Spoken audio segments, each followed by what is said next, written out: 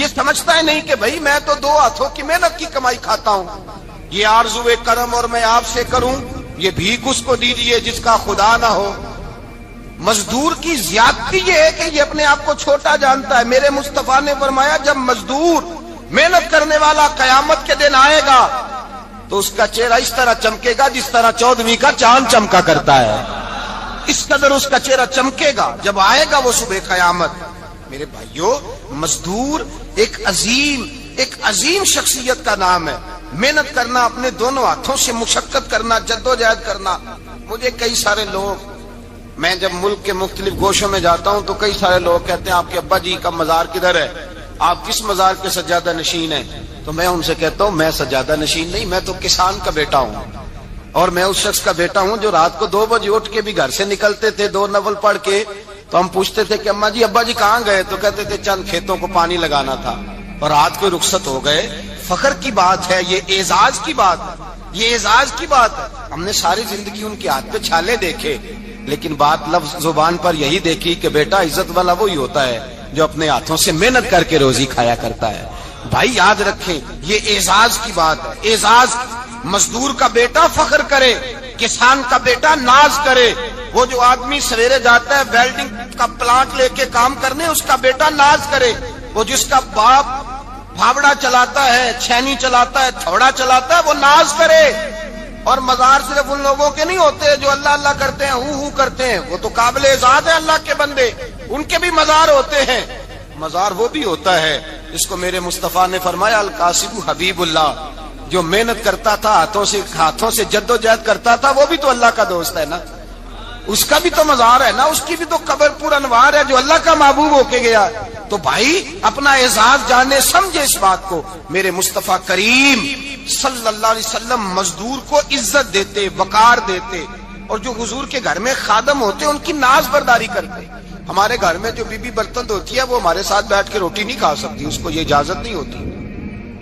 ہمارا جو مزدور ہوتا ہے نا، ایک صاحب کہنے لگے یہ بچہ میرے پاس کام کرتا ہے، اس کے ابا جی بھی کرتے تھے، تو میں نے کہا اس کا مطلب یہ ہے کہ تم نے آگے نہیں بڑھنے دیا، تم نے کہا مزدور ہی رہنا ساری زندگی، یہی رہنا میرے پاس، آگے نہ بڑھنا۔ میرے مصطفیٰ کریم سید عالم صلی اللہ علیہ وسلم کے پاس جو لوگ کام کرتے تھے، محنت کرتے تھے، مشقت کرتے تھے، ہمارا ملازم ڈرتا ہے، کامتا ہے، وہ بات کرتا ہے تو صاحب جی کہتے کہتے زبان تھکتی ہے، 100 دفعہ موڈ کو دیکھتا ہے، گالیاں کھاتا ہے بیچارہ، اس کی عزت نفس کو اچھالا جاتا ہے، اس کو رسوا کیا جاتا ہے، اور وہ بیچارہ رات کو رضائی میں منہ دے کے روتا ہے کہ یار میرے نصیب صرف اس لیے کمزور ہیں کہ میں غریب کے گھر میں پیدا ہوا ہوں۔